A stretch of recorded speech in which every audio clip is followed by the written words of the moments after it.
हे महात्माओं, देवप्रिय नाम का परम भगवान महादेव का एक भक्त ब्राह्मण अवंती नगरी में रहता था। उसके 4 संतान थे। वेद प्रिय के 4 संतान, देवप्रिय, प्रियमेघा, सुव्रता और सुकृतो, जो श्रेष्ठ कार्य करने वाला था और श्रेष्ठ व्रत धारण करने वाला था, प्रियमेघा और देवप्रिय। 4 संतानों के साथ पिताजी वेद प्रिय जी भगवान महादेव की पूजा में निरंतर रत रहते थे। शिप्रा नदी के तट पर पार्थेश्वर महादेव का पूजन करते थे। सुबह से लेकर शाम तक भगवान महादेव की पूजा में अविरत रत रहते थे। और 5 ब्राह्मण की शिव भक्ति के फलस्वरूप अवंती नगर में दिन प्रतिदिन समृद्धि की वृद्धि हो रही है।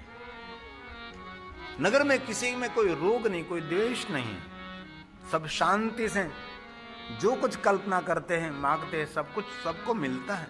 और पूरा नगर जानता है कि 5 ब्राह्मण की शिव भक्ति का फल स्वरूप हम सब इस नगर में सुरक्षित भी हैं और सुखी भी हैं। जो कि हमारे नगर में वेद प्रिय 4 संतानों के साथ भगवान महादेव के पार्थेश्वर महादेव का पूजन करते हैं। सुबह में पार्थेश्वर महादेव निर्माण करते थे और विशेष प्रकार से विधिवत पूजन करते थे। और शाम होते ही शिप्रा नदी के जल में इस शिवलिंग का विसर्जन करते थे। ऐसे निरंतर चलता रहता, निरंतर चलता रहता था। और नगरवासी इस 5 ब्राह्मण का बहुत आदर भी करते थे, 5 ब्राह्मणों का सम्मान भी करते हैं कि इस 5 ब्राह्मण के शिव भक्ति के फलस्वरूप हम सभी नगर में सुरक्षित हैं और दिन प्रतिदिन धन समृद्धि की वृद्धि हो रही है। जो जहाँ शिव उपासना हो रही है वहाँ बुद्धि की भी शुद्धि होगी, बुद्धि की भी वृद्धि होगी और धन संपत्ति की दिन प्रतिदिन वहाँ वृद्धि रहती है, वंश वृद्धि रहती है। जहाँ शिव की उपासना होती है, जहाँ महादेव की साधना होती है, वहाँ कोई वस्तु की कमी नहीं रहती है। महादेव के साधना का एक विशेष महात्मा है। लेकिन अवंती नगरी शिप्रा नदी के तट पर है, लेकिन वहां से एक दूर पहाड़ है जिनका पहाड़ का नाम है रत्नमाला पहाड़। और रत्नमाला पहाड़ पर एक दूषण नाम का असुर रहता था और दूसरों को दुख देने का काम करता था, दूसरों को लूटने का कार्य करता था। और ये असुर मानव भक्षी था। इसीलिए रत्नमाला प्रवास के आसपास कोई भी यात्रा करने के लिए निकलते थे तो उसका भक्षण कर देता था और सब कुछ उसको लूट लेता था। और बहुत समय के बाद रत्नमाला पहाड़ पर रहता हुआ दूषण नाम का असुर, किसी ने उसको कहा कि यहां से थोड़े दूर अवंती नगरी है, शिप्रा नदी के तट पर है, इस नगर में बहुत सारी समृद्धि है। और दूषण नाम के असुर के मन में हुआ कि इतनी बड़ी समृद्धि है तो मुझे लूट लेना चाहिए। अगणित असुरों के साथ दूषण नाम का असुर अवंती नगरी पर आक्रमण कर रहा है और पूरे नगर को असुर ने घेर लिया। और जो मुख्य मुख्य प्रधान असुर थे सभी अवंती नगरी में प्रवेश कर लिया। और प्रवेश करने के बाद बहुत सारे लोगों को लूटने लगे और बहुत सारे लोगों का भक्षण करने लगे। तब जो मुख्य मुख्य वहां के नगर के लोग थे, जो वेद प्रिय को जानते थे, देव प्रिय को जानते, सुव्रता, सुकृतो, देव प्रिय सबको जानते थे, वहां दौड़ते दौड़ते 5 ब्राह्मण के पास पहुंच गए और ब्राह्मणों को कहने लगे अब हमारी रक्षा कौन करेंगे। दूषण नाम का असुर पूरे नगर पर आक्रमण कर लिया, पूरे नगर को घेर लिया है और बहुत सारे लोगों को लूटकर भक्षण भी कर रहा है। अब हमारी रक्षा कौन करेंगे। वेद प्रिय ने सबको कहा हम सबको घबराने की कोई जरूरत नहीं, भय मुक्त होकर जहां हमारा पार्थेश्वर महादेव विराजते हैं वहां आसपास सब बैठने लगे। जिनको जिनको मालूम हुआ, जिनको सुरता रही, पता रहा, सब लोग दौड़ते दौड़ते जब वेद प्रिय ब्राह्मण और देव प्रिय जी वहां रहते थे, सुकृतो, सुव्रता, वहां सब आने लगे और वहां आसपास बैठने लगे। 5 ब्राह्मणों ने पूजा को छोड़कर सबको आश्वासन दिया, आश्रय दिया कि बैठिए बैठिए, यहाँ घबराने की कोई जरूरत नहीं है, यहाँ असुर यहाँ आ नहीं सकता, जो आएगा तो स्वयं भगवान महादेव जी हमारी रक्षा करेंगे। दूषण नाम का असुर काल बनकर आया है तो मेरा महादेव जी काल का भी काल, ये महाकाल है, हमारी रक्षा करेंगे। पूरे नगरवासी के जो प्रधान लोग, जिनको जिनको मालूम था कि यहाँ भगवान महादेव का स्थान है, महादेव की पूजा कर रहे हैं, सभी लोग वहां आ गए। शिव के सानिध्य में जो आ गए और सबकी रक्षा हो गई। तो शिव सानिध्य से दूर चले गए, भयभीत होकर उन सबका भक्षण हो गया। और 5 ब्राह्मण सबको कह रहे हैं आपको किसी को दुखी होने की जरूरत नहीं है, आप सब पंचाक्षर मंत्र का जाप करें, भगवान शिव जी को प्रार्थना करें, हमारे सबकी रक्षा भगवान स्वयं करेंगे। इसलिए कोई भयभीत होने की जरूरत नहीं। आप शांति से जहाँ बैठे वहाँ आप शांति से आप बैठिए, आदर के साथ बैठिए और भगवान महादेव का भजन करें। ये हमारी सबकी रक्षा करेंगे भगवान महादेव। तो थोड़ी देर के बाद दुष्नाम के असुर ने वहां आक्रमण कर दिया और सभी भयभीत होने लगे।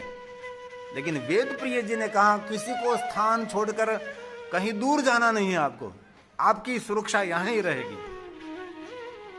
मैं भगवान महादेव को समर्पित हूं और स्वयं महादेव हमारी रक्षा करेंगे। और इसी समय दुष्नाम ने, असुर ने इतना भयानक फैलाया, इतना हुंकार करने लगा, सब लोग अति भयभीत हो गए। दूषण असुर ने देखा था ये वेद प्रिय जी यही सबकी रक्षा कर रहा है। और दूषण असुर ने अट्टहास्य किया कि मेरे सामने किसी की रक्षा नहीं करूं, मैं जिनकी रक्षा कर सकता हूं उसकी रक्षा होती है और कोई रक्षक नहीं है। और देख लिया दूषण नाम ने, असुर ने 5 ब्राह्मणों को पकड़ लिया और 5 ब्राह्मणों को पकड़ पर उसका भक्षण करने की तैयारी की। तब 5 ब्राह्मण ने भगवान शिव जी को प्रार्थना की, हे महादेव, दुष्नाम का असुर हमारा काल बनकर आया, पर महादेव तो काल के मुख में से रक्षा करने वाले देव हैं। और जितने जितने नगरवासी वहां बैठे थे सभी भगवान महादेव को कहने लगे, भगवान ये 5 ब्राह्मण हमारे रक्षक हैं और महादेव 5 ब्राह्मण के रक्षक आप हैं। सभी समूह में प्रार्थना हुई। वेद प्रिय जी ने और 4 ब्राह्मण ने, 5 ब्राह्मण ने मिलकर भगवान शिव जी को प्रार्थना की। और जब मुख में रखने की तैयारी कर रहे थे, इसी समय भगवान शिव पार्थेश्वर महादेव में से स्वयं महादेव जी धरती में से अग्नि ज्वाला के साथ, इतना अग्नि भयंकर प्रकट हुआ, बहुत बड़ा वहां खड्डा हो गया और इसमें से अग्नि ज्वाला के साथ भगवान शंकर जी ने बहुत बड़ी ध्वनि प्रकट की और अग्नि स्वरूप भगवान शिव जी वहां प्रकट हुए और ध्वनि मात्र से दुष्नाम के असुर को जलाकर भस्म कर दिया। और दुष्नाम के असुर को जलाकर भस्म किया और ये भस्म भगवान शिव जी ने अंग पर लगाई। इसलिए महाकालेश्वर महादेव को भस्म का अभिषेक पहले होता है। इस श्रृंगार के साथ जो भस्म नहीं रहती तो भगवान महाकालेश्वर की पूजा पूर्ण नहीं होती, क्योंकि दुष्नाम के असुर को जलाकर भस्म किया था। यही भस्म शिव जी ने अपने अंग पर लगाए थे। जैसे भस्मासुर को भस्म किया था, ये भस्म भगवान शिव जी ने अपने अंग पर लगा ली थी। और बहुत सारी बातें भगवान शिव जी अपने अंग पर भस्म क्यों लगाते हैं, उनके बारे में अलग अलग मतांतर भी है। और दुष्नाम का असुर को जलकर भस्म हुआ, लेकिन देवताओं ने आकाश में से पुष्प की वृष्टि की, देवताओं ने दुदुम भी बजाया और जहां भगवान महादेव प्रकट हुए वहां हरि, ब्रह्मा, इंद्र, वरुण आदि देवता वहां उपस्थित हो गए। और जहां भगवान शिव जी का प्राकट्य होता है वह अन्य देवताओं को आमंत्रित करना नहीं पड़ता, सभी देवता आह्वान नहीं करना पड़ता, तो भी वहां देवता उपस्थित हो जाते। देवताओं ने पूरे गगन में दुदुम्बे बजाए और भगवान व्यास ने वर्णन किया, देव दुदुम्बिया, देव दुदुम्भयो ने देवताओं ने बजाया, नगारा नहीं, दुदुम्बी वाद्य बजाया। कई लोग दुदुम्बी नगारे नहीं, नगारे हमारे शास्त्र में नगारा कहीं वर्णन ही नहीं, नगारे का वर्णन नहीं, कहीं शब्दों में कहीं नगारा ऐसा शब्द नहीं है। भारत में कोई नगारा था ही नहीं। ये तो तब युद्ध करने के लिए रण प्रदेश में आए थे ऊंट पर नगारा बांधकर, ये नगारा लेकर हमने मंदिर में रख दिया। वास्तव में हमारा ये वाद्य नहीं है, ये तो युद्ध का वाद्य है, ये मंदिर का वाद्य नहीं है। लेकिन कोई बात नहीं, मंदिर में बजाते एक अलग बात है। लेकिन कहीं मैं वर्णन ढूंढ रहा हूं, कहीं नगारा शब्द, लेकिन नगारा कहीं मृदंग है, हमारा वीणा है, बहुत सारे वाद्यों का नाम है। इसलिए सभी देवताओं ने दुदुम्बी बजाकर आकाश में से पुष्प की वृष्टि की, क्योंकि वहां स्वयं भगवान शिव ब्राह्मणों की रक्षा के लिए, अवंती नगरी की रक्षा के लिए भगवान स्वयं प्रकट हुए।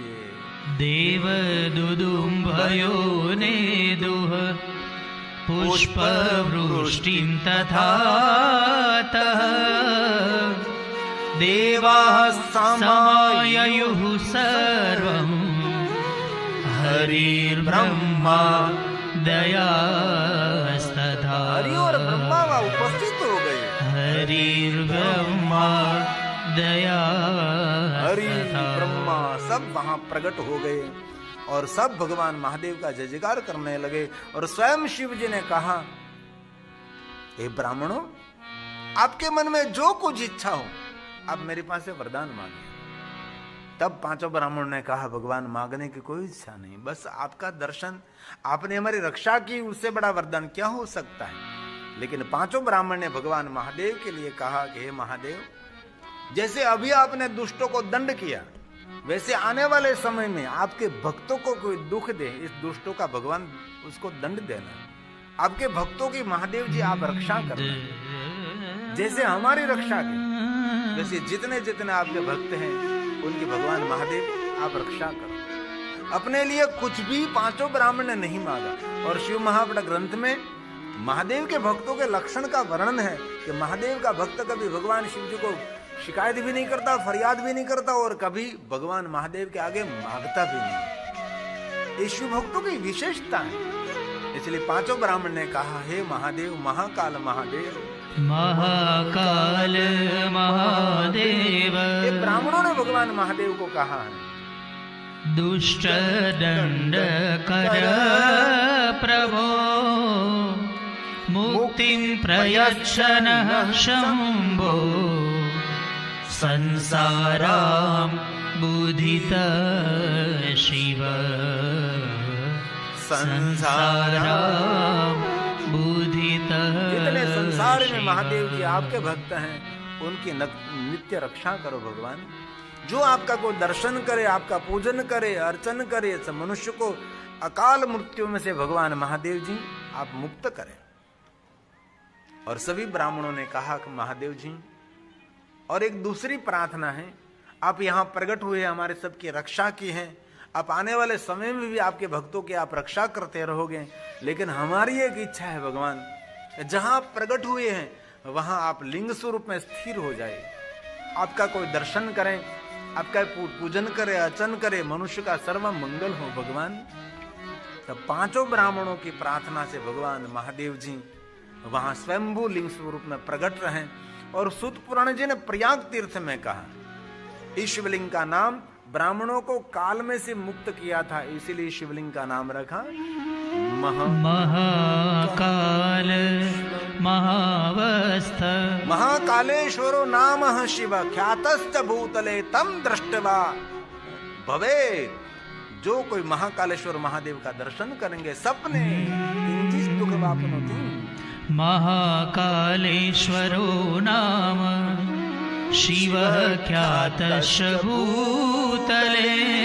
जो कोई मनुष्य दर्शन करेंगे तम दृष्ट्वा न भवेत् स्वप्ने किंचित दुःखमपि द्विजा। इसलिए जीवन में कभी अवसर मिले तो महाकालेश्वर महादेव के दर्शन की अद्भुत महिमा है। और स्वयं भगवान लिंग रूप में प्रकट हुए और देवताओं ने पूजन किया, ऋषि मुनियों ने पूजन किया और पांचों ब्राह्मणों ने पहला अर्चन, पहला पूजन किया।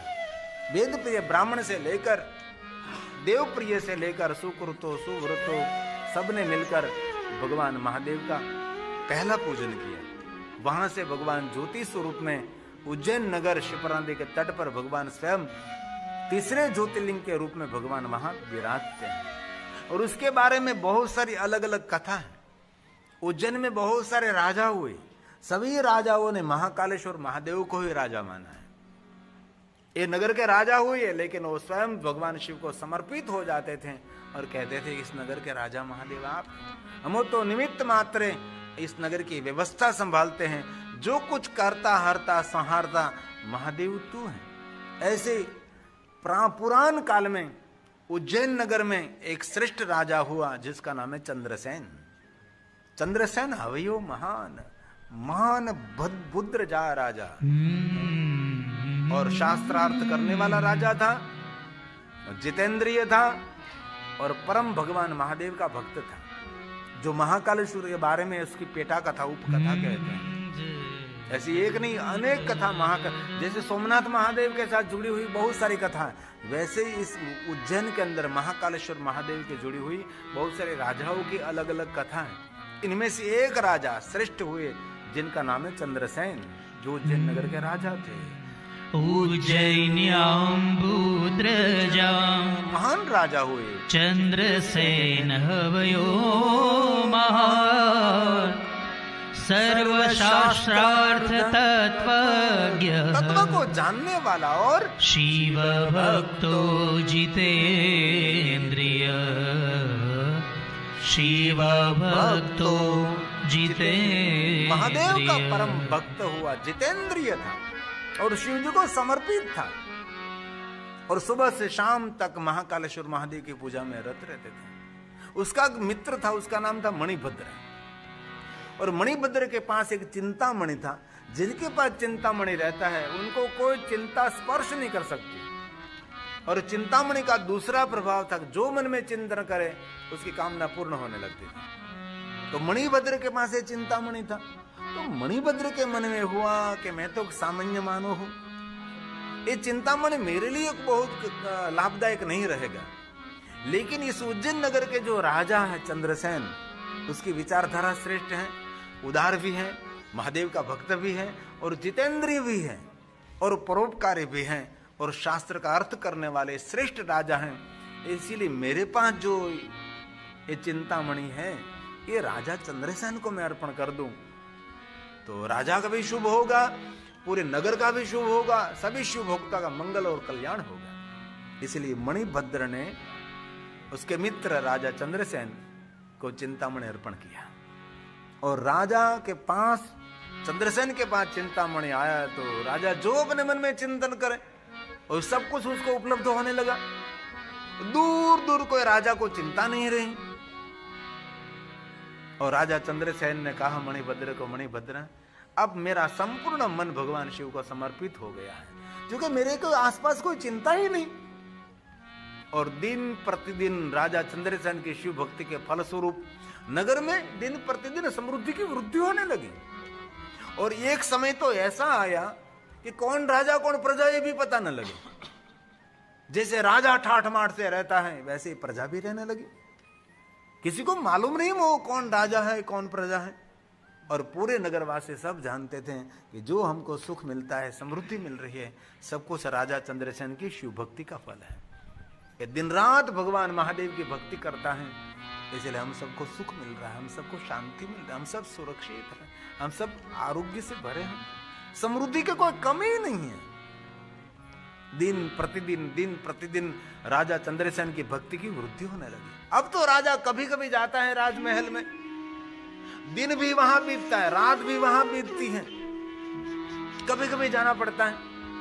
और राजा चंद्रसेन ने निर्णय ले लिया था कि इस उज्जैन नगर के राजा महादेव आप हैं, मैं तो निमित्त मात्र यहां बैठा हूं, लेकिन जो कुछ करता है तू ही भगवान करता है। पूरे नगरवासी भी राजा से बहुत प्रभावित थे, क्योंकि राजा इतना महान था। पहले के राजा बहुत सारे श्रेष्ठ थे, लेकिन कोई कोई राजाओं ने, बाकी तो बहुत से राजा श्रेष्ठ प्रजाओं का सुख का चिंतन करते रहते, मेरी प्रजा कैसे सुखी हो सके। और राजा सभी गुप्त वेश में नगर में विचरण करने के लिए निकलते थे। मेरे गांव में कोई भूखा व्यक्ति तो नहीं है ना, कोई दुखी तो नहीं है ना। और गांव में से किसी की पुत्र वधू उसके मायके में गई और 10 दिन 15 दिन 1 महीने तक नहीं आई, तो राजा उसकी तपास करते थे कि उसका क्या हुआ रहा है, क्यों नहीं आई। और किसी की बेटी ससुराल जा नहीं रही है तो राजा देखता था क्यों नहीं जा रही है। राजा इतना प्रजा का ख्याल रखता था, उसके राज्य में किसी को कलंक न लगे, इस दिन प्रतिदिन राज्य की प्रतिष्ठा बढ़ती रहे, ऐसा राजा का कर्तव्य राजा समझते थे। तो पूरा नगर जानता है कि चंद्रसेन की शिव भक्ति का फल है, हमारे नगर में समृद्धि वृद्धि हो रही है। एक दिन एक गोवालन अपना बेटा श्रीकर उनको लेकर भगवान महाकालेश्वर के दर्शन के लिए वहां आई, और मां जैसे महादेव का दर्शन कर रही है, वैसे श्रीकर नाम का गोवाला भी भगवान महादेव का दर्शन कर रहा है। और ये महाकालेश्वर के शिवालय से अंदर से कुछ कुछ आवाज आ रही है, कुछ ध्वनि आ रही है। तो श्रीकर नाम के गोवाले ने पूछा कि मां अंदर कौन है। तो गोवाला ने बता दिया कि बेटा श्रीकर, अंदर तो हमारे नगर के राजा बैठे हैं, अंदर बैठकर क्या करते हैं? तो ग्वालन ने समझाया कि बेटा ये भगवान महादेव की पूजा अर्चन कर रहे हैं। क्यों करते हैं? ये जो राजा पूजा अर्चन करता है ना, इसीलिए तो हम सब सुखी और हम सब प्रसन्न हैं। ये राजा की शिव भक्ति का फल है। नगर में इतनी समृद्धि, इतना सब कुछ जो सुरक्षित है, तो हमारे नगर के राजा चंद्रसेन महादेव की भक्ति में रत रहता है, इस भक्ति का फल है। और जिनके माता पिता महादेव के भक्त हैं ना, उसके संतान कहीं भी दुखी नहीं रहेगी। ये भगवान विष्णु ने वचन दिया, जो माता पिता महादेव की भक्ति करते रहेंगे उसके संतान जहां जाएंगे वहां सुरक्षित रहेंगे। ऐसी बहुत सारी कथा है। इसीलिए हर माता पिता को महादेव की भक्ति करनी चाहिए और अपने बच्चों को भी शिव भक्ति का दान करना चाहिए। गोवालन ने कह दिया कि बेटा श्रीकर ये महादेव है, ये महादेव की साधना, महादेव की उपासना करने से सभी मनोकामना पूर्ण हो जाती है। बेटा सच्चे दिल से जो महादेव की भक्ति करते हैं ना, उसको महादेव मिलते भी हैं।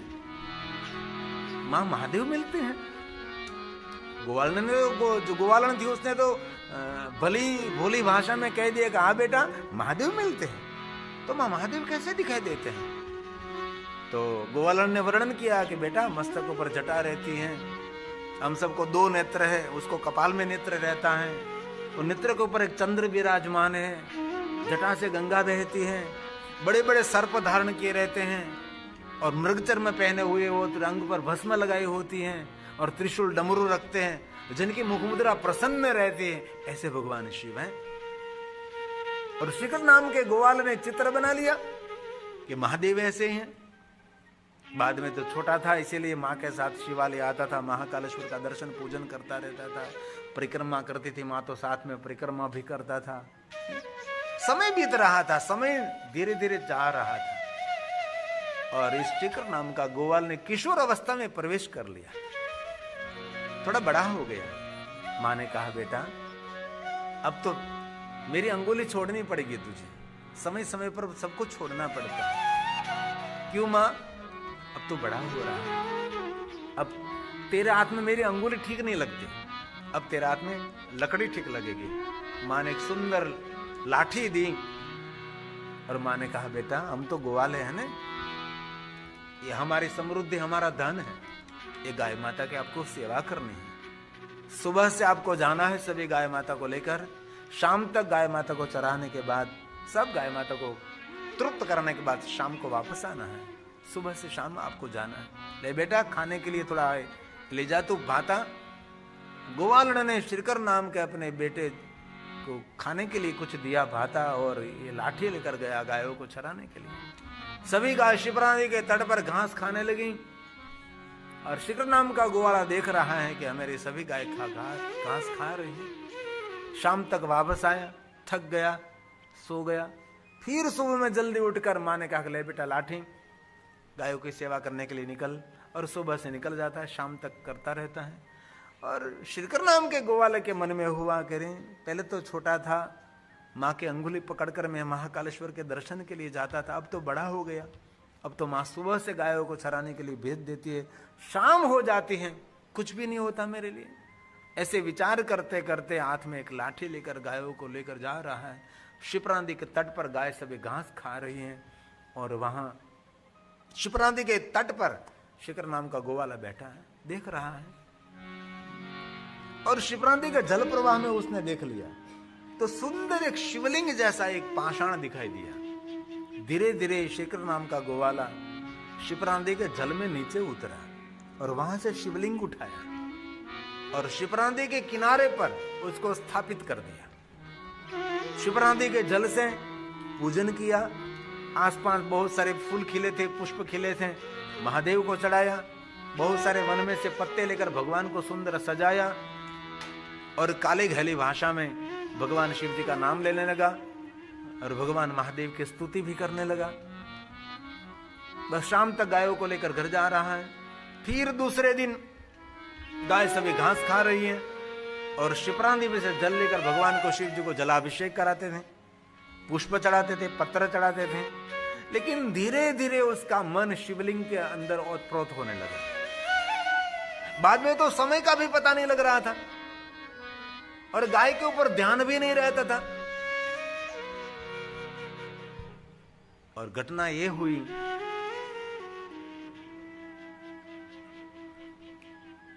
किसी के खेत में, किसी की वाड़ी में सभी गाय जाने लगी। इस सुबह में बैठ जाता था और महादेव की पूजा में इतना तल्लीन हो जाता था, उसका चित्त कहीं जाता ही नहीं। और घटना ही हुई कि दूसरे दिन पूरे गांव के खेत वाले सभी गोवालन माँ के पास आए कि माँ तेरा बेटा गायों चराने के लिए तो शिप्रा नदी के तट पर आ रहा है, लेकिन गायों का ध्यान नहीं रखता हूं। माँ आपको पता है हम कितनी मेहनत करते हैं और हमें हमारे खेत में जो हमने लगाया है सब मोलत खा जाती है आपकी गाय माता। इसलिए माँ विनंती करने के लिए आए हैं, आपके बच्चे को शिरकर को कहना गायों का ध्यान रखें। हम बहुत मेहनत बहुत पुरुषार्थ करते तब ये धन उगता है खेत में, ऐसे धन नहीं मिलता माँ। और ग्वालर ने कहा कि कोई बात नहीं, मैं शिकर को जरूर मैं कह दूंगी। और शिकर शाम को घर आया और कहा कि बेटा तू ये क्या कर रहा है, आपको गायों का ध्यान रखना चाहिए बेटा। जैसे हमारा जीवन गाय माता है, वैसे सभी किसानों का जीवन उसका खेत है। ये किसान मेहनत करते हैं तब धन उगता है और धान्य से हमारा सबका पेट भरता है। इसलिए बेटा आज से आपका गायों का ध्यान रखना है, किसी के खेत में हमारी गाय नहीं जानी चाहिए। भले माँ मैं ध्यान रखूंगा। दूसरे दिन माँ ने कहा वैसे ध्यान रखा और गायों को लेकर गया। गाय सभी घास खाने लगी और ये महादेव की पूजा में बैठा और सब कुछ भूल गया। शिवरा ने वैसे जल लिया, पुष्प चढ़ाया, पत्र चढ़ाया और हाथ जोड़कर बैठ गई, आंख बंद हो गई, पता ही नहीं लगा शाम हो गई।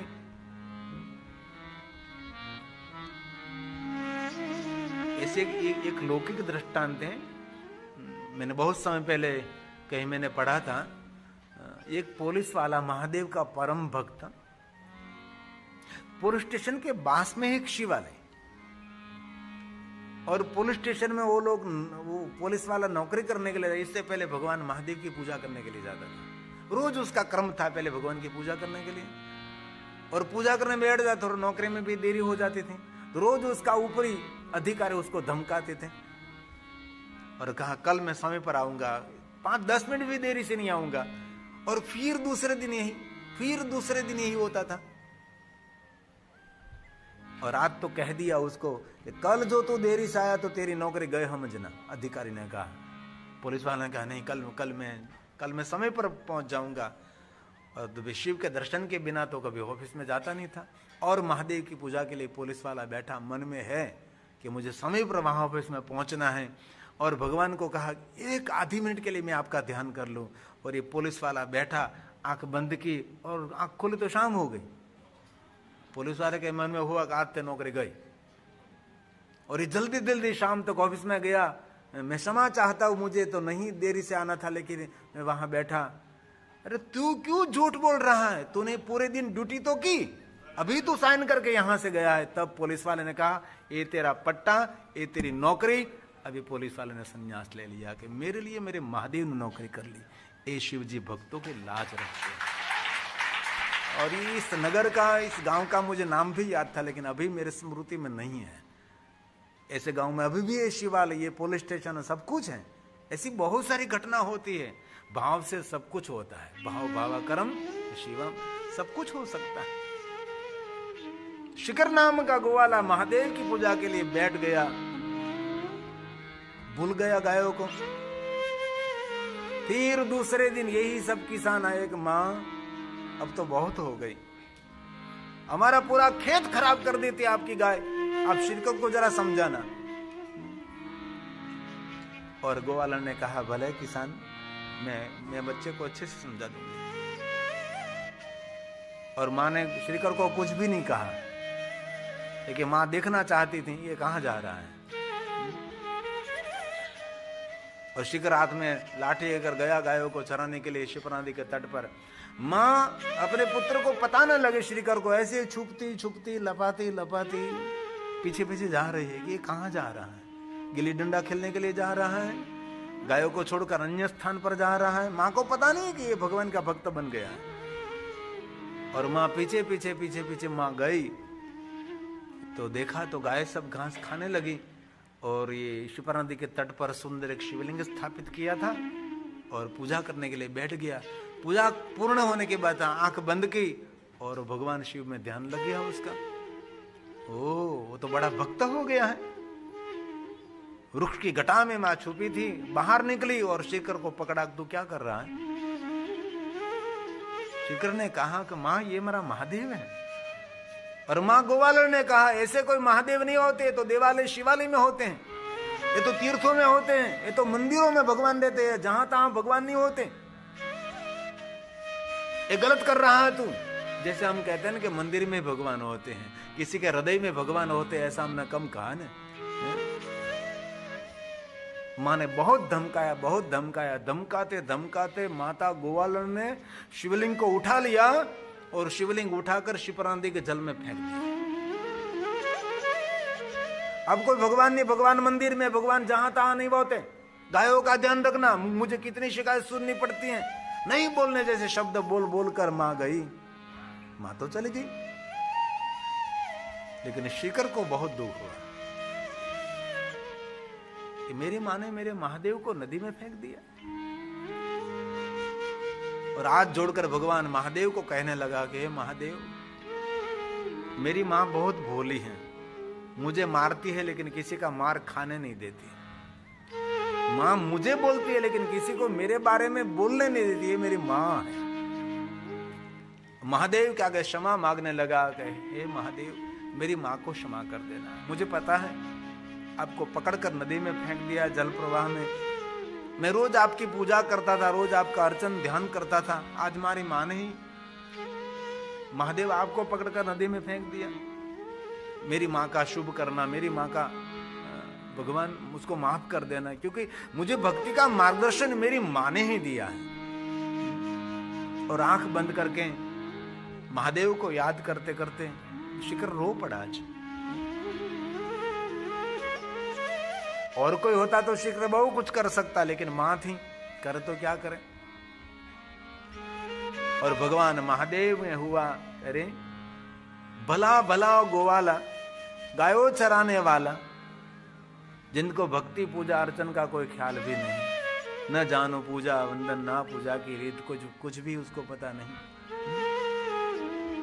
लेकिन ये मुझे याद कर रहा है। और भगवान स्वयं शिव जी मुझे सारी दुनिया भोलेनाथ कहते हैं, और इस भोले भाले बच्चे के ऊपर मैं प्रसन्न न रहूं तो मैं कैसा भोलानाथ। और शिप्रा नदी के जल प्रवाह में से भगवान शिव स्वयं शिवलिंग को लेकर बाहर निकले और शिखर नाम का गोवाला के सामने खड़े रहे। बेटा शिखर, तेरी माता ने जो शिवलिंग जल प्रवाह में फेंक दिया था ना, वही शिवलिंग है, ले बेटा ये तेरा शिवलिंग स्थापित कर। और शिखर ने पूछा कि आप कौन हैं? स्वयं शिव जी ने कहा, जिनका तो भजन कर रहा है ना, वही मैं महादेव हूं। शिखर ने देखा हमारी मां ने जो कहा तो सब कुछ है। शिखर ने देखा कपाल में तो कहा तीसरा नेत्र है, आप महादेव हैं। बाल में चंद्र है, महादेव हैं। सर्प पहने महादेव हैं। त्रिशूल डमरू महादेव, मृगचर्म में पहने महादेव हैं। तब शिखर ने कहा, ये मेरी मां ने कहा तक महादेव ऐसे हुए और ऐसे स्वरूप में आप मेरे सामने भगवान उपस्थित हुए हैं। तब भगवान महादेव ने कहा, शिखर तेरी भोली भक्ति से मैं प्रसन्न हूं। विद्वत्ता सबर तेरी भक्ति नहीं रही, भोली भाली भक्ति। मंत्रहीनम क्रियाहीनम भक्तिहीनम सुरेश्वर। कुछ भी पता नहीं, बस ईश्वर के महादेव के प्रति उनका शुद्ध और सही भाव था। और स्वयं महादेव ने कहा, श्रीकर गोवाला मैं बहुत प्रसन्न हूं, मेरे पास से तू कुछ वरदान मांग सकता है। शिखर गोवाला ने कहा, भगवान मैं क्या मांगू आपके पास से? मेरी मां ने जो मेरे साथ वर्ताव किया है, बस मेरी मां को क्षमा कर। अरे बेटा वो तो क्षमा हो गया, लेकिन और तू कुछ मेरे पास से मांग। शिखर नाम के गोवाला ने कहा, महादेव मैं तो गायों चराने वाला हूं, गोवाला हूं, आपके पास क्या मांगू? मुझे मांगना नहीं आता महादेव, आपके मन में जो हो मुझे दे दीजिए। आप जो मुझे देना चाहते हैं वो मुझे दे दीजिए। ऋषि पूछी हरि भगति सुहाई। ऋषि ने कहा कुछ नहीं मुझे मांगना है, लेकिन आपको जो। तब महादेव ने अधिकार समझकर कुंभ ऋषि को भक्ति का दान दिया। सबको भगवान भक्ति नहीं देते, जो अधिकारी है उनको भक्ति मिलती है, क्योंकि भक्ति से आधीन भगवान हो जाते हैं। धन वैभव से आधीन भगवान नहीं है, भक्ति के आधीन भगवान है। परमात्मा भगवान शिव के प्रति अपना कितना गहरा भाव है, उन पर भगवान आप पर रहते हैं ना। दूसरी बार महादेव ने कहा श्रीकर तू कुछ मेरे पास है मांग। श्रीकर ने दूसरी बार कहा महादेव मुझे मांगना नहीं आता, मैंने कुछ मांगा और मेरे हित में न हो, और मैंने कुछ मांग लिया और मेरे लिए दुख का कारण भी हो सकता है, इसलिए नहीं मुझे कोई मति नहीं मांगने के लिए, इसलिए मैं कुछ मांगना नहीं चाहता, क्योंकि आप जो मुझे देंगे मेरे हित के लिए, मेरे जो कल्याण में होगा वो आप मुझे वरदान देंगे। लेकिन मैं कुछ मांगू और मेरे कल्याण में नहीं है तो मेरे जीवन में दुख रूप घटना हो सकती है, इसलिए मैं मांगने का साहस नहीं करना चाहता। महादेव फिर से कहा कि तेरे मुख में और तेरे मन में आवे वो कुछ मांग ले। तब शिव जी ने बार बार कहा, तब श्रीकर ने कहा महादेव तो मेरे मन में और मेरे मुख में जो आवे वो मैं मांग सकता हूं। भगवान शिव ने कहा बेटा श्रीकर तेरे मन में तेरे मुख में जो तुझे मांगने की इच्छा हो, जो शब्द निकले वो मैं तुझे वरदान देने के लिए मैं कहता हूं, लेकिन एक बार तो मांग। श्रीकर ने कहा महादेव मेरे मन में और कुछ तो मांगने की इच्छा नहीं है, लेकिन महादेव एक प्रार्थना करता हूं, आपका जन्म मेरे कुल में होना चाहिए। महादेव ने कहा श्रीकर मेरा जन्म तेरी कुल में? तब शिव जी ने कहा कि श्रीकर मैं तो अजन्मा हूं, तेरे कुल में मेरा जन्म नहीं होगा, लेकिन श्रीकर मैं तुझे वरदान देता हूं, तेरी अष्टमी पेटी में नंद होगा और स्वयं श्री हरि भगवान विष्णु तेरे आंगन में प्रकट हो गए। और भगवान व्यास ने कहा अस्य वंशेष्टमो भावी। इस शिखर की 8वीं पेटी में नंदो नाम महायशा यशस्वी कीर्ति नंद प्राप्स्यते तस्य पुत्रत्वं कृष्णो नारायण स्वयं कृष्णो नारायण स्वयं। नंद की 8वीं पेटी में शिखर की 8वीं पेटी में नंद हुए और वहां भगवान स्वयं श्री विष्णु जी उसके पुत्र के रूप में प्रकट हुए, इसलिए हम बोलते हैं नंद घेर आनंद भयो जय कन्हैया लाल की। भगवान शंकर जी ने श्रीकर को वचन दिया था और 8वीं पेटी में नंद हुए और भगवान स्वयं द्वारकाधीश भगवान कृष्ण जी वहां प्रकट हुए। और बाद में तो सभी नगर में सबको पता लग गया, अरे शिखर को महादेव ने दर्शन दिया, शिखर को वरदान मिला कि स्वयं द्वारकाधीश स्वयं भगवान विष्णु उसके आंगन में पुत्र के रूप में प्रकट हो गए। नगर में सब घर घर में बात फैलने लगी कि मेरे गांव की एक गोवाला जो गायों का चराने वाला था, उसकी मां के साथ महाकालेश्वर का दर्शन करने के लिए जाता था और उसकी मां की सीख लेकर वो महादेव का भक्त हुआ और स्वयं शिव मिले उसको। पूरे नगर में सबको बात करने लगे और बात होती होती राजा चंद्रसेन के पास पहुंची। किसी ने कहा कि राजा चंद्रसेन आपको कभी महादेव ने दर्शन दिया है? राजा चंद्रसेन ने कहा नहीं, मुझे कभी महादेव की झांकी भी नहीं हुई।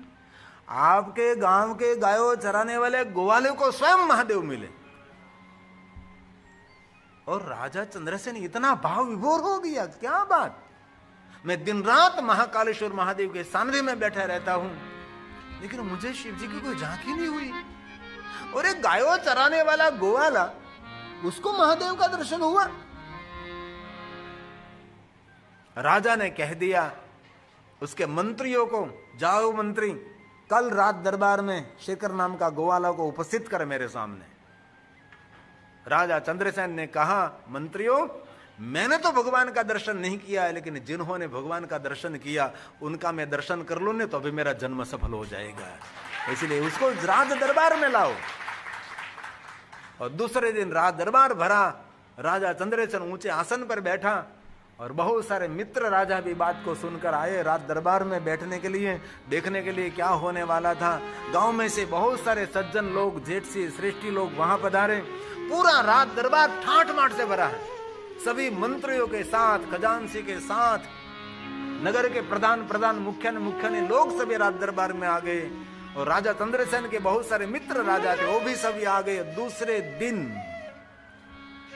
राजा के मंत्रियों शिखर के पास गए और कहा, शिखर, राज दरबार में तुझे राजा बुला रहे हैं। और बहुत नगर में ईर्षा वाले लोग थे, बोलने लगे, आज शिखर का आया, समझो आज उसको दंड मिलने वाला है। क्योंकि राजा चंद्रसेन बहुत सालों से शिवालय में बैठकर महादेव का निरंतर पूजन अर्चन करता रहा। राजा चंद्रसेन को भगवान शिवजी नहीं मिले और एक गायों चराने वाला गोवाला उसको महादेव मिल गया, इसलिए आज उसको राजा दंडित करेंगे। लेकिन चंद्रसेन का स्वभाव बहुत लोगों को पता नहीं था कि सभी नगर में कोई ना कोई तो ऐसे होते, परिवार में भी होते, घर में भी ऐसे लोग होते, दूसरों का शुभ देख नहीं सकते, दूसरों का सुख नहीं देख सकते, दूसरों की प्रगति नहीं देख सकते, दूसरों का अच्छा नहीं देख सकते। ऐसी मानसिकता बहुत लोगों में होती है, उनके ही सुख की कामना करते हैं। और एक बात याद रखना, स्वयं की सुख की कामना करने से कभी सुख नहीं मिलेगा, दूसरों की सुख की कामना करने से कभी व्यक्ति दुखी नहीं हो सकता। ये ईश्वर का साम्राज्य है। और मंत्रियों के साथ गायों चराने वाला गोवाला रात दरबार में प्रवेश किया उसने, और कितने ठाठ माठ से, इतने मूल्यवान वस्त्र पहनकर, बड़े बड़े मुकुट को धारण करते हुए बहुत राजा सारे बैठे थे। और ये तो गायों चराने वाला, बिखरे हुए बाल, टूटे फूटे कपड़े, मैले गले वस्त्र, और गायों के गोबर की सुगंध आ रही है। गायों के गोबर की दुर्गंध नहीं आती, सुगंध आती है उसकी, गौमूत्र की सुगंध होती है और गोबर की सुगंध होती है। कभी आप डिप्रेशन, हताश, निराश है ना, कभी गौशाला में दो बार हम जाकर आओ ना, आपका टेंशन, आपकी हताशा, निराशा गाय माता ले लेती है। और जिसने गाय माता को स्पर्श कर लिया, उसकी नेगेटिविटी सब कुछ गाय माता ले लेती है। एक बार मेरी वहदी छोटी थी तब, वो कुछ पता नहीं, कुछ हताश निराश होकर बैठे थे, तो मैंने कहा चल हम गौशाला में जाएंगे। और वो गुड़ लिया और सभी गायों को हमने गुड़ खिलाया, उसके हाथ से मैंने खिलाया, छोटे छोटे हाथों से, और बाहर निकली हंसती खेलती। मुझे पता लग गया सब कुछ हताशा निराशा गाय माता हर लेती है। इसीलिए गाय माता 33 करोड़ देवताओं की प्रतीक हमारी है। और हमारे घर कोई भी मेहमान आते हो, मैं यही काम कराता हूं। कोई भी भाव लेकर आया, लेकिन उसको इसके पास यही काम कराता हूं, पहले उसको इसके हाथ से गाय माता को गोल खिलाओ। और आपके हाथ में से गाय माता जब गुड़ खाती है ना, तब गुड़ नहीं खाती, आपके भाग्य को खोल देती है। ये गाय माता की महिमा है, अद्भुत महिमा गाय माता। कभी अवसर मिले तो गौशाला में बैठकर पंचाक्षर मंत्र का जाप करना चाहिए।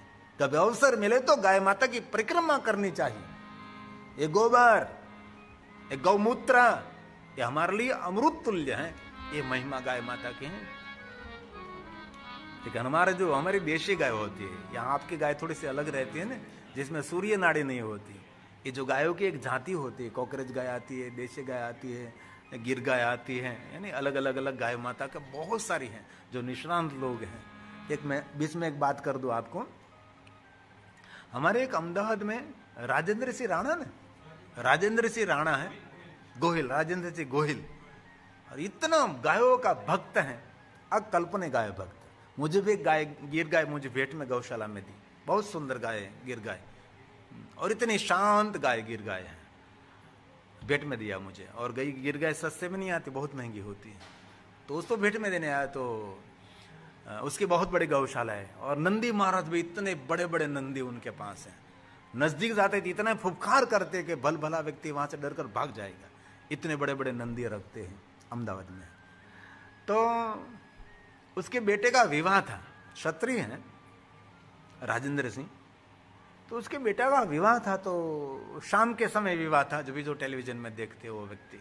और जब मुझे मिलने आते तब गाय का घी लेकर मुझे मिलने के लिए आते हैं। तो मुझे कहा कि बापू अहमदाबाद में कथा चल रही है और मेरे बेटे का विवाह है, तो और शाम के समय, इसलिए कथा तो दिन में रहती है, आप जरूर पधारिए। मैं 2 जरूर में आऊँगा, मैं क्यों नहीं। तो कथा पूर्ण करके संध्या वंदन पूजा पाठ करके जो मुझे समय दिया था, इसी समय में विवाह में पहुंच गया। तो मुझे इतनी खुशी हुई विवाह का दर्शन करते हुए।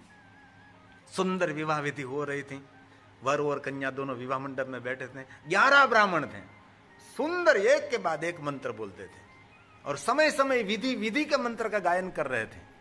एक तरफ सभी क्षत्रिय बैठे थे, पागड़ी बागड़ी बांधकर तलवार बलवार लेकर हम एकदम ठाट माट से जैसे राजा महाराजा बैठे हैं।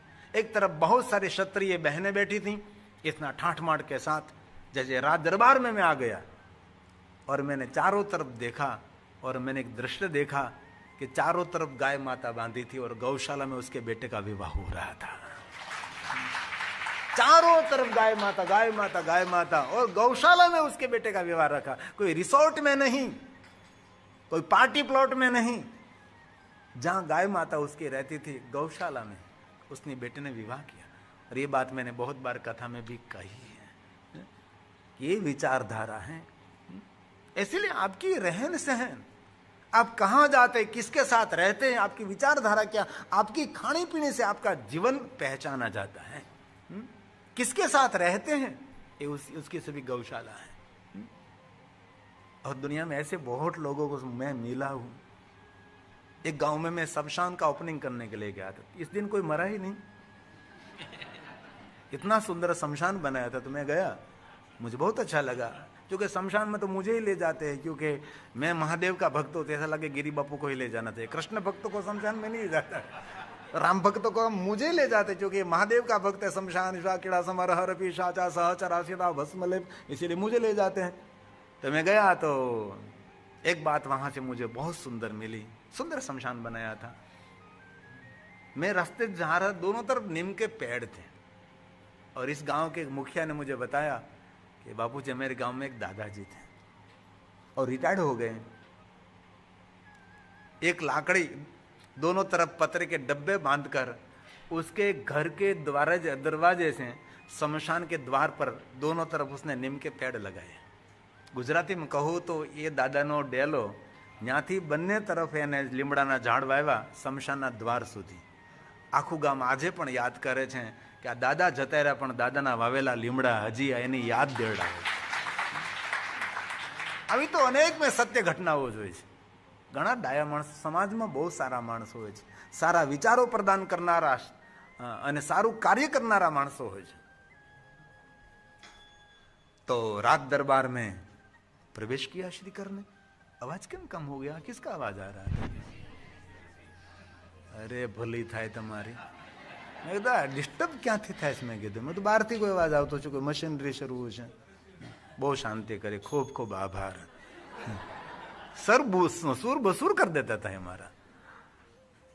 तो शेखर नाम के ग्वाले को रात दरबार में प्रवेश मिला और वो तो कला मैले खले कपड़े पहन लिए, गोबर की गौमूत्र की दुर्गंध,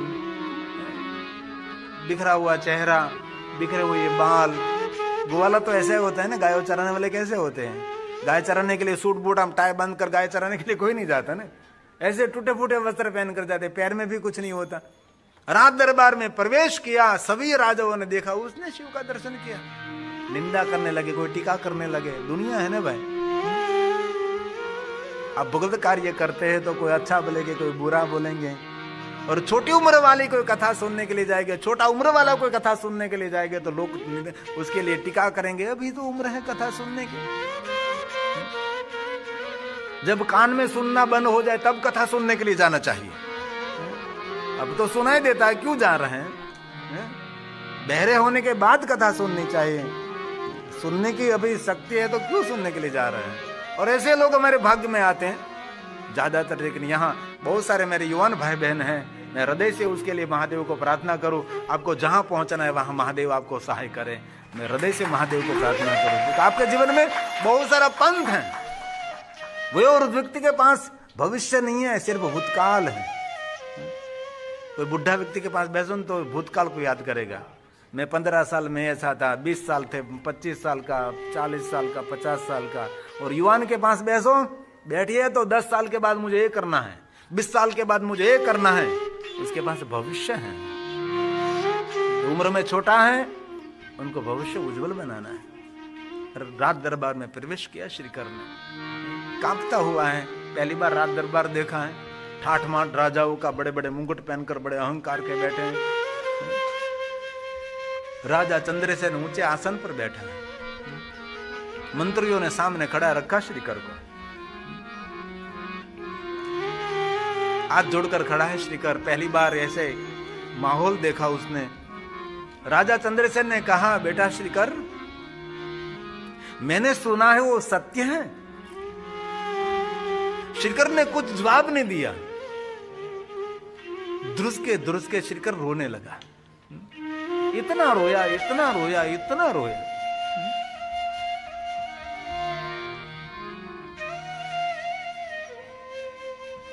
राजा भी देखने लगा, क्या बात है। दूसरी बार पूछा, श्रीकर, आपको भगवान ने दर्शन दिया है? और श्रीकर ने रोते रोते कहा, हाँ महाराजा साहब, मुझे महादेव ने दर्शन दिया है। श्रीकर ने धीरे टूटते हुए शब्दों से कहा, टूटते हुए राजा के सामने बोलना है, मैं छोटा था, मेरी माँ गोवालन में महाकालेश्वर आता था, तब आप अंदर बैठकर भगवान का पूजन करते थे। मैंने आपको देखा नहीं था, लेकिन हे राजा, आपकी शिव भक्ति देखकर मुझे प्रेरणा मिली और मेरी माँ को मैंने पूछा और मेरी माँ ने मुझे महादेव की भक्ति का मार्गदर्शन दिया और मैं महादेव के भक्ति में लीन होने लगा और गायों सभी किसानों के खेत में जाने लगी और मेरी माँ मुझे डांटने के लिए आयो और मेरे महादेव मेरे शिवलिंग को नदी में फेंक दिया और भगवान महादेव मेरे सुंदर शिवलिंग को लेकर बाहर निकले और अपने करकमलों के द्वारा मुझे शिवलिंग दिया और महादेव ने मुझे दर्शन दिया और बहुत सारे वरदान दिए मुझे। भले भोले श्रीकर गोवाला की बात सुनकर राजा चंद्रसेन बहुत प्रसन्न हुए। धन्य है बेटा श्रीकर, मैं तो कितने समय से शिवालय में बैठकर भगवान शिव का पूजन अर्चन करता रहा, लेकिन कहीं दूर दूर तक मुझे महादेव की झांकी भी नहीं हुई। तो कितना पवित्र होगा, तो कितना पुण्यवान होगा, कितना भोला भाला रहा होगा। तुझे भगवान ने दर्शन दिया, कितना भाग्यवान है तू। श्रीकर की बात सुनकर राजा चंद्रसेन बहुत प्रसन्न हुए। इसी समय राजा चंद्रसेन ने कहा, मंत्रियों मंत्रियों सोना मोहर लाओ, मुझे श्रीकर को सोना मोहर देनी है, उसका सम्मान करना मुझे सोना मोहरों से। और राज दरबार में बैठे हुए 2-3-4 व्यक्ति वो राजा को रोकने लगे चंद्रसेन को। चंद्रसेन, ऐसे आप नहीं दे सकते सोना मोहर उनको, आप तो भोले भाले हैं नहीं, इसलिए सब कुछ मान लेते हैं, लेकिन हम नहीं मानते। राजा चंद्रसेन ने कहा, देखो तो सही, ये गोवाला गायों चराने वाला, उसकी आंख देखो, उसका भाव देखो, उसकी आंख और उसका भाव कहता है कि उसको महादेव का दर्शन हुआ है। एक भक्त दूसरे भक्त को पहचान सकता है। भक्तों की पहचान उसके गणवेश से नहीं होती, उसकी भावावेश से होती है। उसका भावावेश के अंदर कितना है, उससे उसके परिचय हो जाता है। क्योंकि राजा चंद्रसेन ने पहचान लिया था कि श्रीकर नाम का गोवाला महादेव का भक्त है और स्वयं उसको शिव जी ने दर्शन दिया भी है। मंत्रियों ने कहा, नहीं नहीं राजा, ऐसे आप उसको सोना मोहर देंगे तो कल दूसरा आएगा कहेगा मुझे भी भगवान ने दर्शन दिया है, और सारे गांव यहां आने लगेंगे सोना मोहर लेने के लिए, इसीलिए ऐसे आप सोना मोहर नहीं दे सकते। आप हम जरूर उसका सम्मान करें, लेकिन प्रमाण चाहिए उसको भगवान महादेव का दर्शन मिला है। अरे प्रमाण क्या हो सकता है, भगवान के दर्शन का कोई प्रमाण हो सकता है? तो हम नहीं मानते, प्रमाण चाहिए। राजा चंद्रसेन ने श्रीकर नाम का गोवाला को पूछा भी नहीं, क्योंकि राजा चंद्रसेन को पता लग गया था कि उसको महादेव का दर्शन हुआ ही है। श्रीकर को पूछा भी नहीं और राजा चंद्रसेन ने कहा, मंत्रियों आपको कैसा प्रमाण चाहिए? मैं उनके तरफ से कहता हूं, जो प्रमाण मांगोगे श्रीकर आपको देने के लिए तैयार है। मंत्रियों ने कहा, इस श्रीकर नाम के गोवाला को महादेव का दर्शन हुआ है तो स्वयं महादेव जी 11वें रुद्र हैं। राज दरबार में हनुमान जी की झांकी होनी चाहिए। जो हनुमान जी की झांकी हो जाए तो हम मानेंगे, तो उसको महादेव का दर्शन हुआ है। तब राजा चंद्रसेन ने कहा, बेटा श्रीकर, मुझे पता है धरती पर जितने जितने भक्त लोग आए हैं, ऐसे समाज ने उसकी परीक्षा की। जब जब भक्तों की परीक्षा हुई तब तब भगवान ने लाज रखी है बेटा। आज महादेव आपके लाज रखेंगे, और आज आपकी लाज नहीं रखी तो भक्त की लाज नहीं जाती, उनकी जा रही है।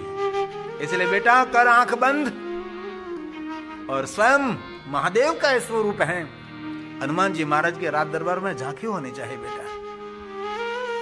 राजा ने कहा और श्रीकर नाम के गोवाल ने आंख बंद कर ली, और राजा चंद्रसेन ने सिंहासन पर बैठकर महादेव को, महाकालेश्वर को कहा, ये महाकालेश्वर, मैंने कभी आपके पास कुछ मांगा भी नहीं, अपेक्षा इच्छा भी व्यक्त नहीं की है, लेकिन आपने हे महाकालेश्वर जो मेरी भक्ति का स्वीकार किया, मेरी पूजा का स्वीकार किया है। राजा चंद्रसेन ने कहा, महादेव आज श्रीकर नाम के भक्त की लाज रखना भगवान। आज आप स्वयं इस राज दरबार में आपका प्राकट्य होना चाहिए, क्योंकि मैं भी एक शिव भक्त हूँ, श्रीकर नाम का गोवाला भी एक महादेव आपका भक्त है। इसलिए हे भगवान, मेरी पूजा महाकाल आपने जो स्वीकारी है, तो राज दरबार में हनुमान जी की झांकी होनी चाहिए। एक तरफ श्रीकर नाम का गोवाला महादेव को प्रार्थना कर रहा है, एक तरफ राजा चंद्रसेन महादेव को प्रार्थना कर रहा है, और श्रीकर नाम के गोवाला ने कहा, महादेव मैं आपके सिवा कोई कुछ भी नहीं जानता, तो आप स्वयं हनुमान जी के रूप में इस राज दरबार में सबको दर्शन दीजिए। श्रीकर नाम के गोवाला ने हनुमान जी महाराज को याद किया, और आकाश में से जैसे बिजली धरती पर गिरे, वैसे भगवान हनुमान जी राज दरबार में प्रकट हुए। पूरा राज दरबार की सबकी आंखें खुल गई, और देखते देखते हनुमान जी अदृश्य हो गए, पता ही नहीं लगा। सभी राजा अपने अपने आसन से खड़े हो गए, और राजा चंद्रसेन ऊंचे आसन पर बैठ दौड़ते दौड़ते नीचे आए, श्रीकर को गोद में ले लिया। बेटा,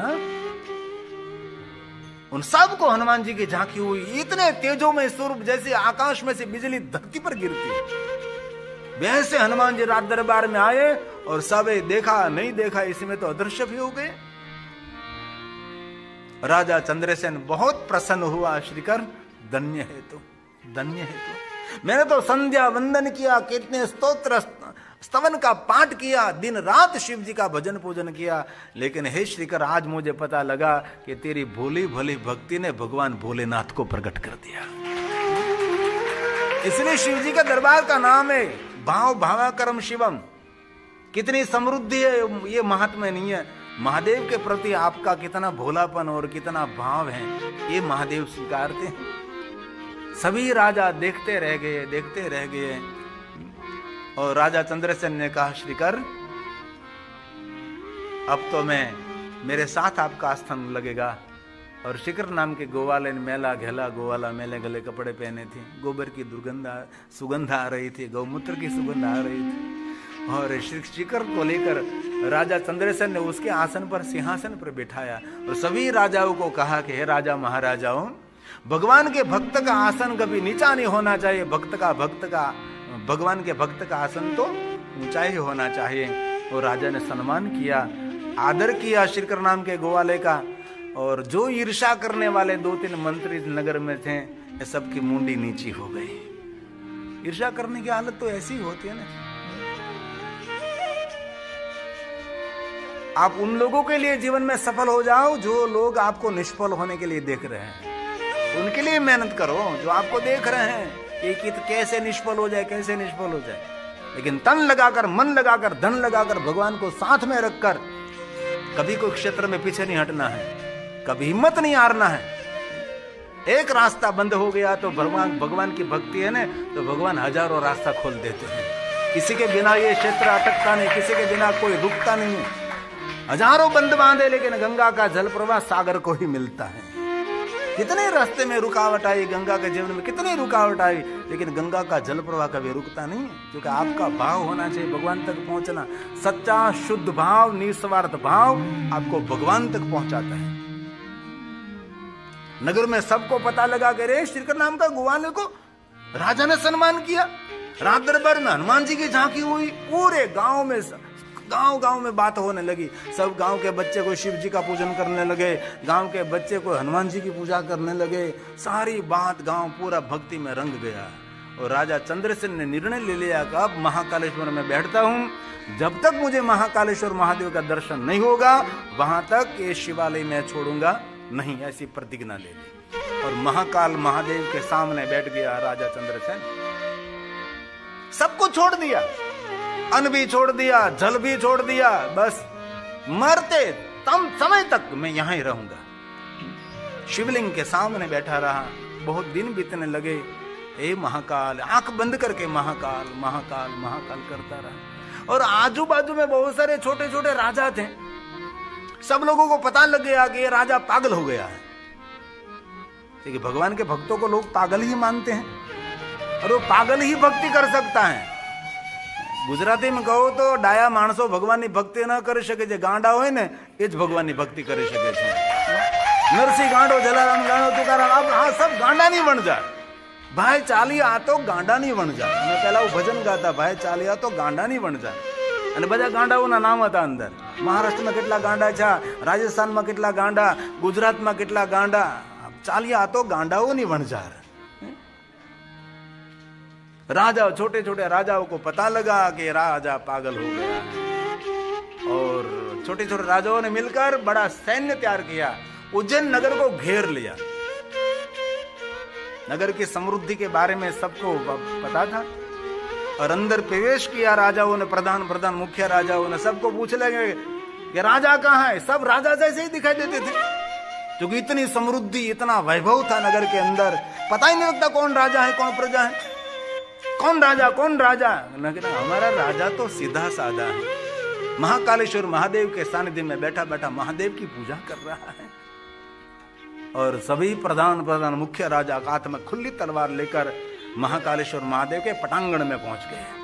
ललकार करने लगे, ऐ पागल राजा, नगर में इतनी समृद्धि है, इतना वैभव है, तो और पागल जैसी अवस्था में तू शिवालय में बैठा है।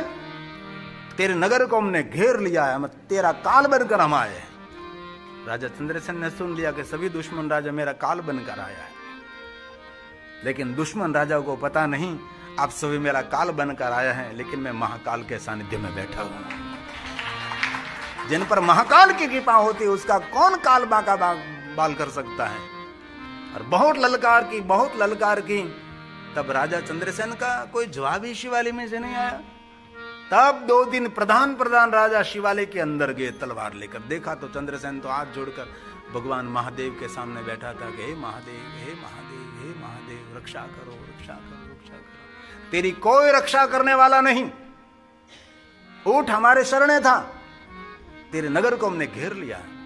राजा चंद्रसेन ने महादेव ने कहा कि महादेव आपका शरण मिल गया और किसी के शरण में जा सकता हूं। आपके शरण में जो सुरक्षा है वहां क्या सुरक्षा हो सकती। कुछ बोला नहीं, कुछ जवाब नहीं, बस आंखें बंद करके भगवान महादेव को याद करता रहा। हाथ में खुली तलवार लेकर दुश्मन राजा खड़े हैं। ये शास्त्रों की कथा है। और राजा ने कुछ प्रत्युत्तर नहीं दिया। एक दुश्मन राजा ने इस राजा पर तलवार फेंकने का प्रयास किया, धड़ से मस्तक अलग करने का प्रयास किया। तब राजा चंद्रसेन को पता लग गया कि अब महाकालेश्वर के सानिध्य में मुझे समर्पित होना है। आंख बंद कर दी, महाकालेश्वर महादेव को कह दिया, भगवान मारे तो पण तू न तारे तो पण तू। जो मेरा जीवन होगा तो जीवित रखेगा, मेरा जीवन पूर्ण हो गया हो तो मेरा जीवन पूर्ण हो जाएगा, लेकिन मैं आपका सानिध्य छोड़ने वाला नहीं। एक दुश्मन राजा ने तलवार का प्रहार किया। इसी समय भगवान स्वयं शिवलिंग के अंदर से ध्वनि के स्वरूप, अग्नि के स्वरूप भगवान शिव प्रकट हुए और ध्वनि मात्र से, आवाज मात्र से शत्रु राजाओं का सबको संहार हुआ और जलकर भस्म हो गई। और भगवान महादेव प्रकट हुए और महादेव ने स्वयं ने कहा, हे चंद्रसेन, तेरी भक्ति से मैं प्रसन्न हूं। इतनी दृढ़ श्रद्धा, इतना दृढ़ भरोसा, इतना समर्पण। भगवान महादेव ने कहा, राजा चंद्रसेन मेरे पास से कुछ वरदान मांगो। राजा चंद्रसेन ने कहा, नहीं नहीं महादेव, मैं आपका संपूर्ण भक्त हूं। आपके भक्तों का प्रथम लक्षण है आप कुछ मांगने के लिए कहे तो भी नहीं मांगे, ये आपके भक्तों की श्रेष्ठता है। महादेव ने कहा, नहीं चंद्रसेन, कुछ तो मांगो। तब चंद्रसेन ने कहा, महादेव बस एक ही वरदान मांगू, आपका तेजोमय स्वरूप इस लिंग के अंदर स्थिर करिए और जो आपकी उपासना करे आपका भक्त, महादेव मेरी जैसे रक्षा की ने, वैसे महादेव आप भी सभी भक्तों की रक्षा करना, बस और कुछ मुझे वरदान नहीं चाहिए। ये चंद्रसेन ने कहा। भगवान शिव ने वरदान दिया कि जो कोई मनुष्य मेरे महाकाल रूप की उपासना करेंगे सदैव उनकी मैं रक्षा करूंगा। राजा चंद्रसेन ने भगवान शिव जी को दर्शन किया और महादेव ने अपना तेजोमय स्वरूप लिंग के अंदर स्थिर किया और लिंग का दिव्यता और तेज बढ़ने लगा। और भगवान महर्षि वेदव्यास जी ने शिव महापुराण अंतर्गत कोटि रुद्र संहिता में बहुत विस्तार से, मैंने बहुत कम शब्दों में कथा कही, आपको बहुत संक्षिप्त करने का प्रयास किया और अंत में कह दिया कि जो कोई मनुष्य इस महाकालेश्वर महादेव के प्रागट्य की कथा श्रवण करेंगे उनको महाकालेश्वर की यात्रा, महाकालेश्वर की पूजा, महाकालेश्वर का अर्चन और महाकालेश्वर का दर्शन का फल मिलेगा और सदैव महाकालेश्वर उनकी और उनके परिवार की रक्षा करेंगे। इस कथा का सुंदर सार है। कथा जो श्रवण करेंगे उसको महाकालेश्वर की यात्रा का फल। श्रावण मास में हमने मन से महाकालेश्वर की यात्रा कर दी और अंतिम श्लोक